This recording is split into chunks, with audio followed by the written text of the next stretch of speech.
अयोध्या में श्री राम का आदर्श जीवन और बाल कांड का समापन। भगवान श्री राम, माता सीता और चारों भाई विवाह के बाद अयोध्या लौट आए।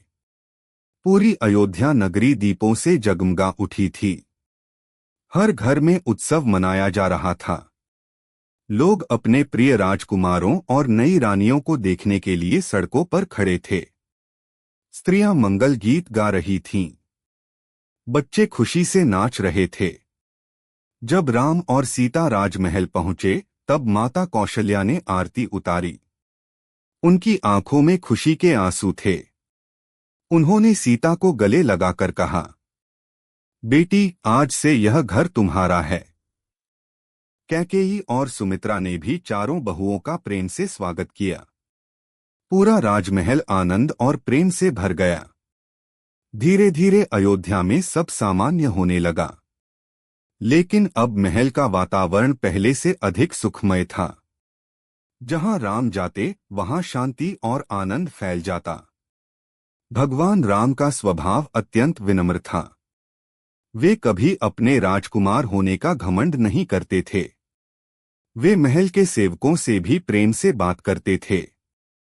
यदि कोई गलती कर देता तो राम क्रोधित नहीं होते थे। माता सीता भी अत्यंत दयालु और पतिव्रता थीं। वे सभी माताओं की सेवा करती थीं। महल के सभी लोग उनसे बहुत प्रेम करते थे। एक दिन महाराज दशरथ अपने मंत्रियों के साथ सभा में बैठे थे। वे राम के व्यवहार और गुणों की चर्चा कर रहे थे। एक मंत्री बोला, महाराज, राम केवल आपके पुत्र ही नहीं, बल्कि पूरी अयोध्या के प्राण हैं। उनकी विनम्रता और धर्म पालन अद्भुत है। दशरथ मुस्कुराए। उन्हें अपने पुत्र पर गर्व था। राम प्रतिदिन सुबह जल्दी उठते थे। वे सबसे पहले भगवान की पूजा करते, फिर माता पिता और गुरु वशिष्ठ का आशीर्वाद लेते। इसके बाद वे राजकाज सीखने सभा में जाते। महाराज दशरथ धीरे धीरे राम को राज्य की जिम्मेदारियां सिखाने लगे।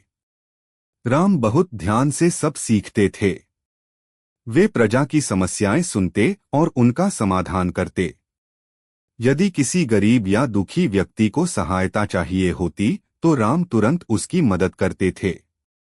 वे कहते थे, राजा का सबसे बड़ा धर्म प्रजा की सेवा करना है। लक्ष्मण हमेशा राम के साथ रहते थे। उनका प्रेम इतना गहरा था कि वे राम के बिना एक पल भी नहीं रहना चाहते थे। उधर भरत और शत्रुघ्न भी धर्म और सेवा में लगे रहते थे। चारों भाइयों में अत्यंत प्रेम था। वे कभी आपस में विवाद नहीं करते थे। अयोध्या के लोग चारों भाइयों को देखकर प्रसन्न होते थे। लोग कहते थे कि ऐसा प्रेम संसार में दुर्लभ है।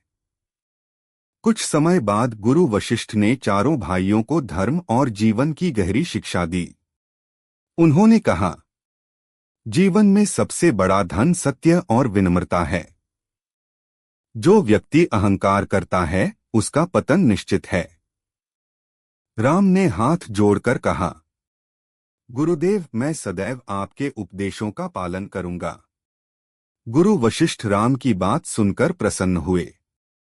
वे जानते थे कि राम केवल एक राजकुमार नहीं, बल्कि धर्म की स्थापना के लिए आए हैं।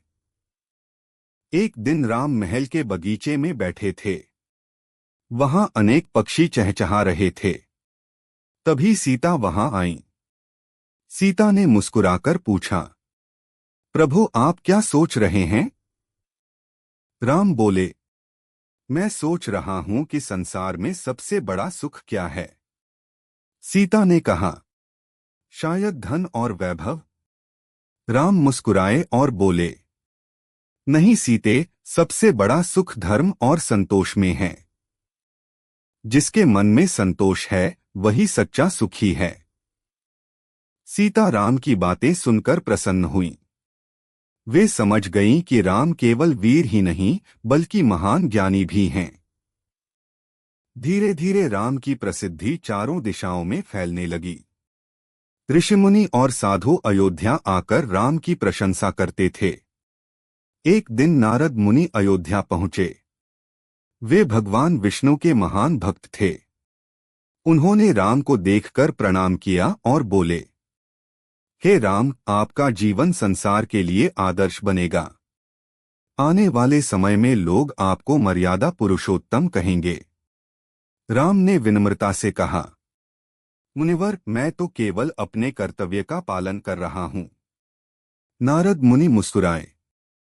वे जानते थे कि यही विनम्रता राम को महान बनाती है। इसी बीच अयोध्या में कई उत्सव मनाए गए। राम और सीता हर पर्व पर भगवान की पूजा करते और गरीबों को दान देते। राम विशेष रूप से ऋषियों और ब्राह्मणों का सम्मान करते थे। वे मानते थे कि गुरु और संत समाज को सही मार्ग दिखाते हैं।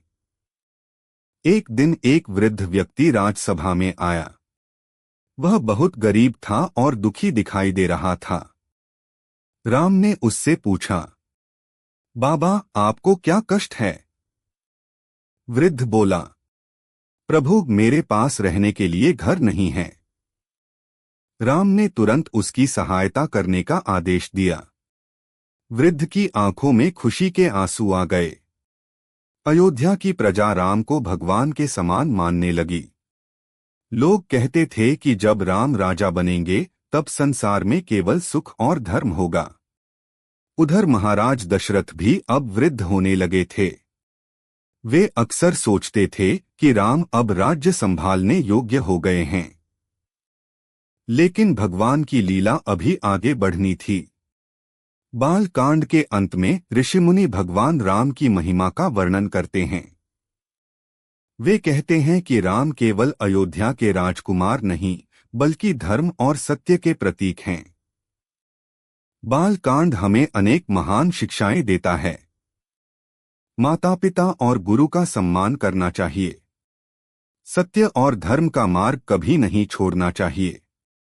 शक्ति होने पर भी अहंकार नहीं करना चाहिए। दूसरों की सहायता करना सबसे बड़ा धर्म है। विनम्रता मनुष्य को महान बनाती है। भगवान राम का बचपन हमें सिखाता है कि महान बनने के लिए केवल शक्ति नहीं, बल्कि दया, सत्य और मर्यादा भी जरूरी हैं। यही बाल कांड समाप्त होता है और आगे शुरू होती है अयोध्या कांड की महान कथा, जिसमें भगवान राम के वनवास की लीला आरंभ होती है।